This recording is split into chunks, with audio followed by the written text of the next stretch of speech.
Hello and welcome to the Anishinaabe History Podcast. I'm Chris Waite. I'm going to read some things today that'll take us to the late 1700s. This was the time of the Royal Proclamation by King George, as well as the beginnings of the American Revolutionary War. So the first thing I'm going to read is from the Canadian Encyclopedia.ca. Quote, "The Royal Proclamation of 1763 was issued by King George III on 17 October 1763. It established the basis for governing the North American territories surrendered by France to Britain in the Treaty of Paris 1763 following the 7 Years' War. It introduced policies meant to assimilate the French population to British rule. These policies ultimately failed and were replaced by the Quebec Act of 1774. The Royal Proclamation also set the constitutional structure for the negotiation of treaties with the Indigenous inhabitants of large sections of Canada. It is referenced in Section 25 of the Constitution Act 1982. As such, it has been labeled an Indian Magna Carta or an Indian Bill of Rights. The proclamation also contributed to the outbreak of the American Revolutionary War in 1775. The proclamation legally defined the North American interior west of the Appalachian Mountains as a vast indigenous reserve. This angered people in the 13 colonies who desired Western expansion." End quote. It actually angered people so much that there was a massacre on the Moravian Indian Reservation around that time after the proclamation was made. And it angered people in the 13 colonies so much that they went to war against the British. They didn't want to be ruled. They wanted to go westward. They didn't want the land to be reserved for Native people. And in the American Declaration of Independence, written about that time, is a statement that refers to Native people as merciless savages. So these all work together to create the North America that we have today. This had its beginnings before America began in 1776, right, when they made their Declaration of Independence. They wanted to be independent because they didn't want to follow the rules that Britain was making. And one of the rules that Britain was making by King George III was the Royal Proclamation, which said that Indigenous inhabitants basically weren't to be wronged. So now I'm going to read the Royal Proclamation of 1763. It's also available on the internet. The Royal Proclamation, October 7, 1763, by the King, a proclamation, George R.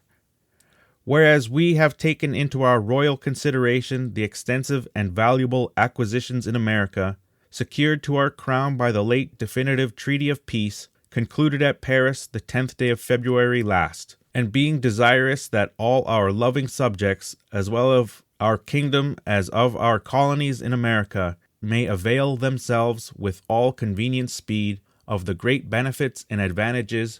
which must accrue therefrom to their commerce, manufactures, and navigation, we have thought fit, with the advice of our Privy Council, to issue this our royal proclamation, hereby to publish and declare to all our loving subjects, that we have, with the advice of our said Privy Council, granted our letters patent, under our Great Seal of Great Britain, to erect within the countries and islands ceded and confirmed to us by the said treaty,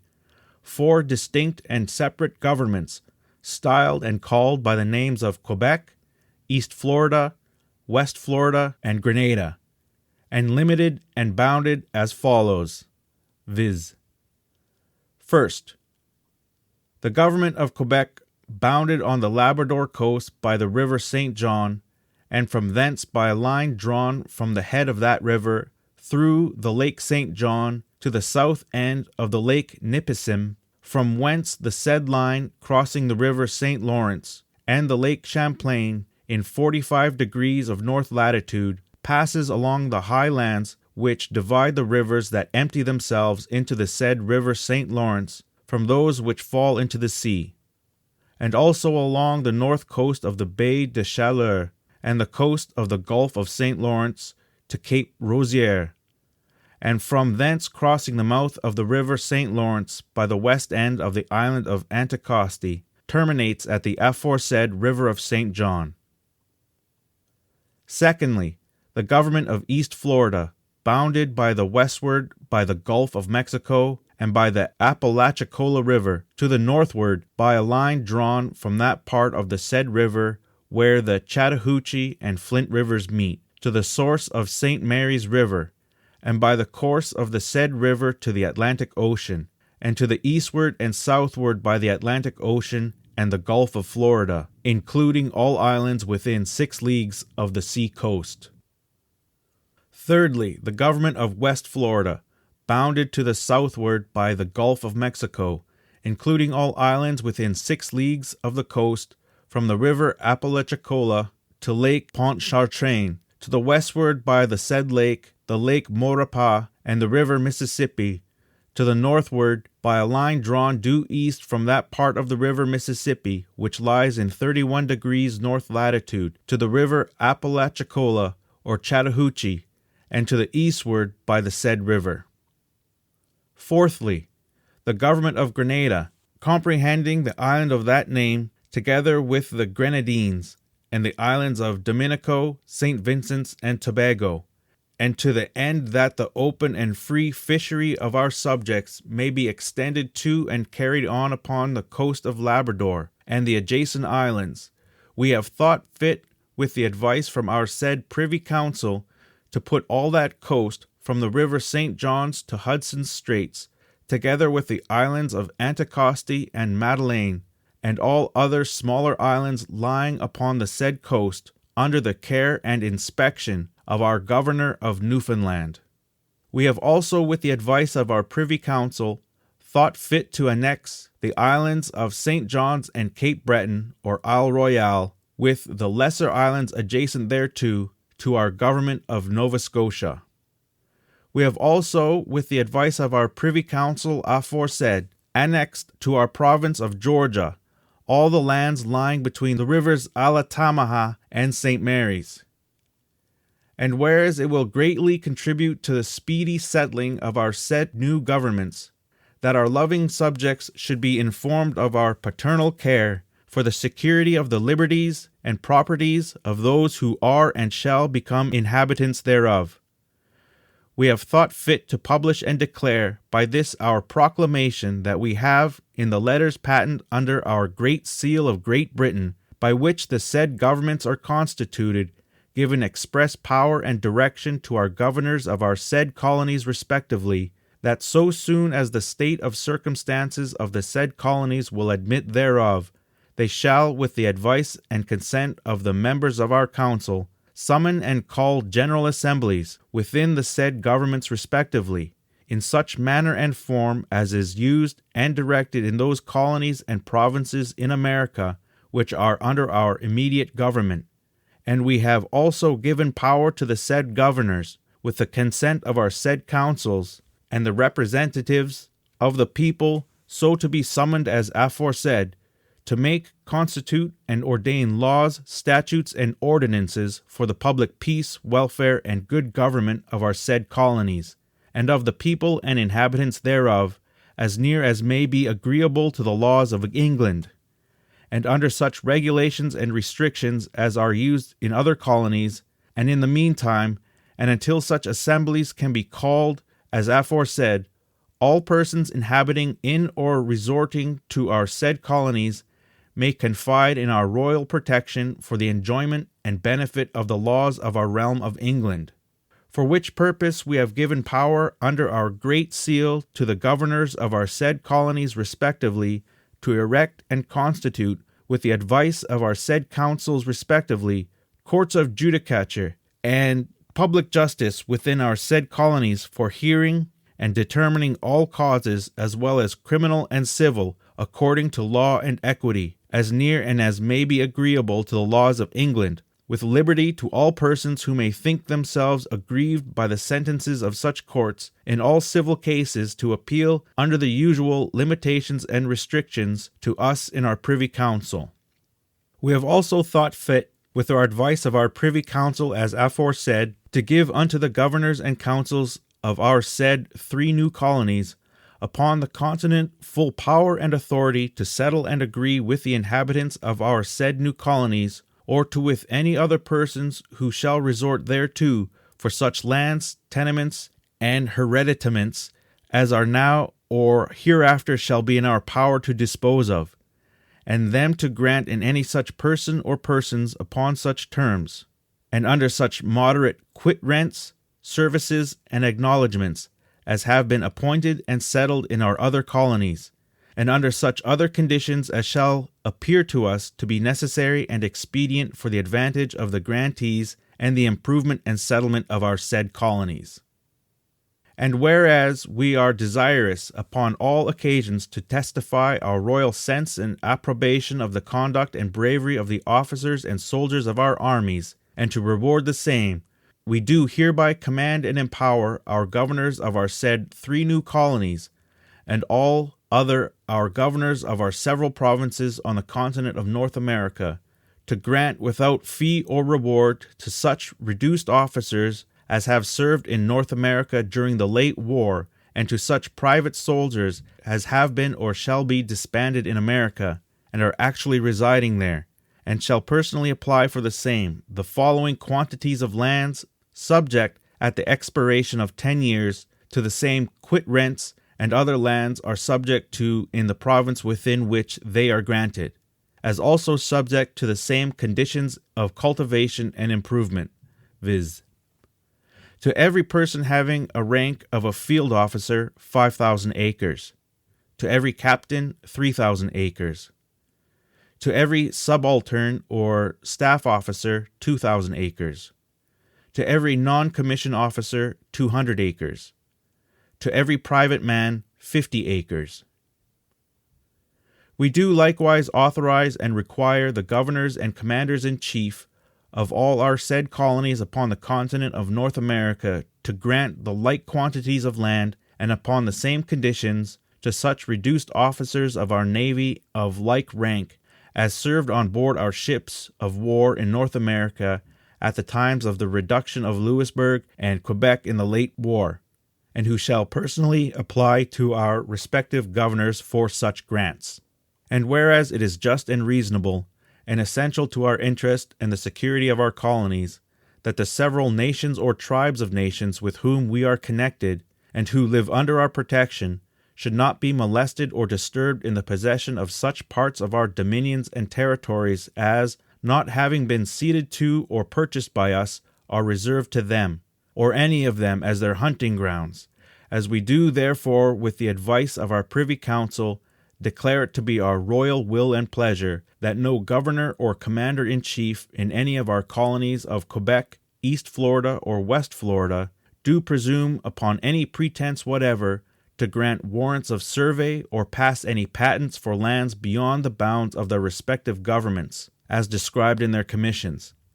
as also that no governor or commander-in-chief in any of our other colonies or plantations in America do presume for the present, and until our further pleasure be known, to grant warrants of survey or pass patents for any lands beyond the heads or sources of any of the rivers which fall into the Atlantic Ocean from the west and northwest,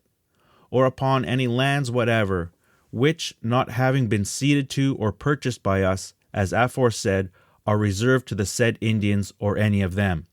And we do further declare it to be our royal will and pleasure, for the present as aforesaid, to reserve under our sovereignty, protection, and dominion, for the use of the said Indians, all the lands and territories not included within the limits of our said 3 new governments, or within the limits of the territory granted to the Hudson's Bay Company, as also all the lands and territories lying to the westward of the sources of the rivers which fall into the sea from the west and northwest as aforesaid.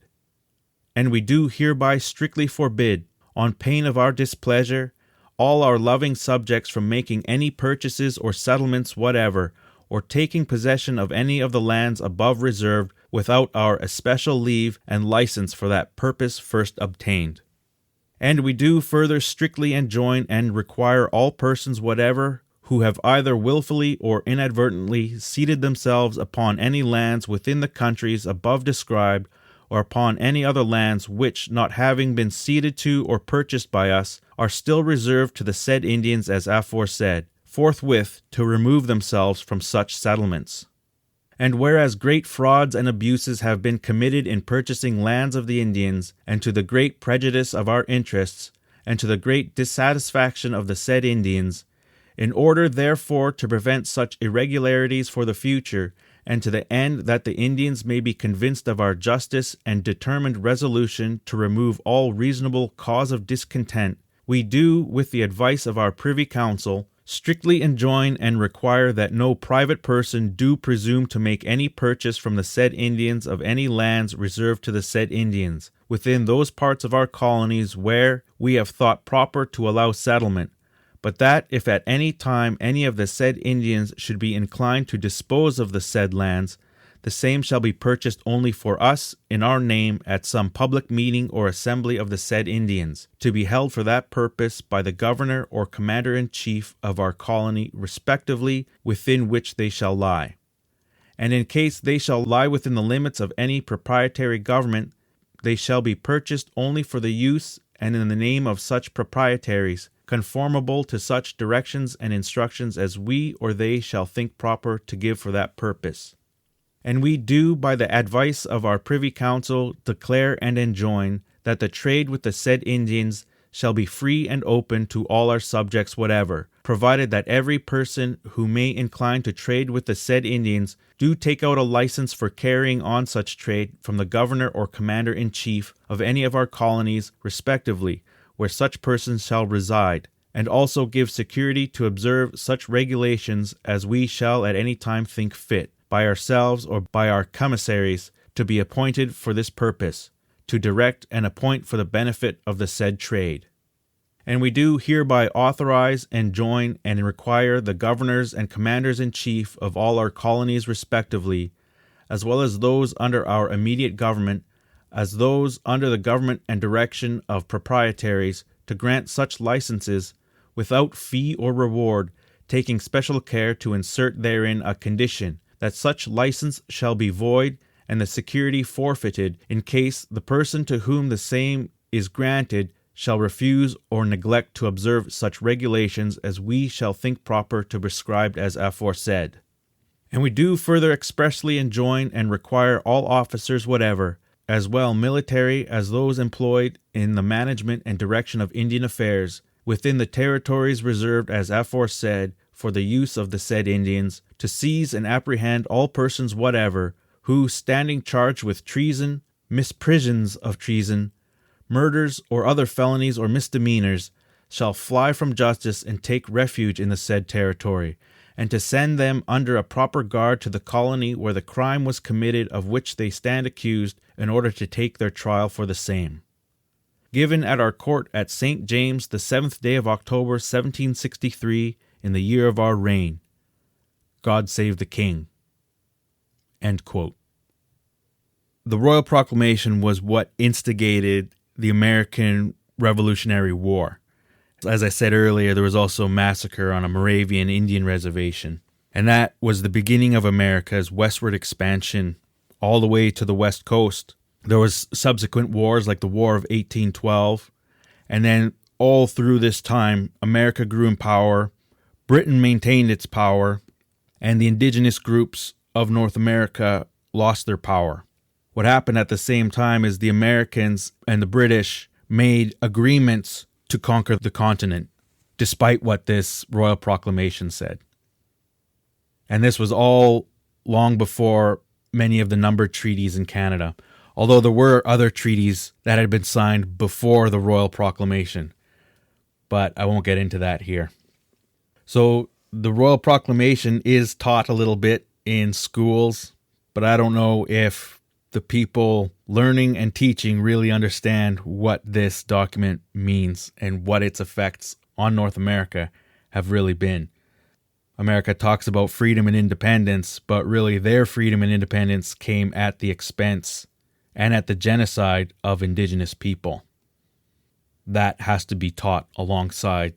the fact that there was a Royal Proclamation made in 1763. That's all for today's episode. Stay tuned for more episodes in the future. I'm Chris Waite, And this has been the Anishinaabe History Podcast.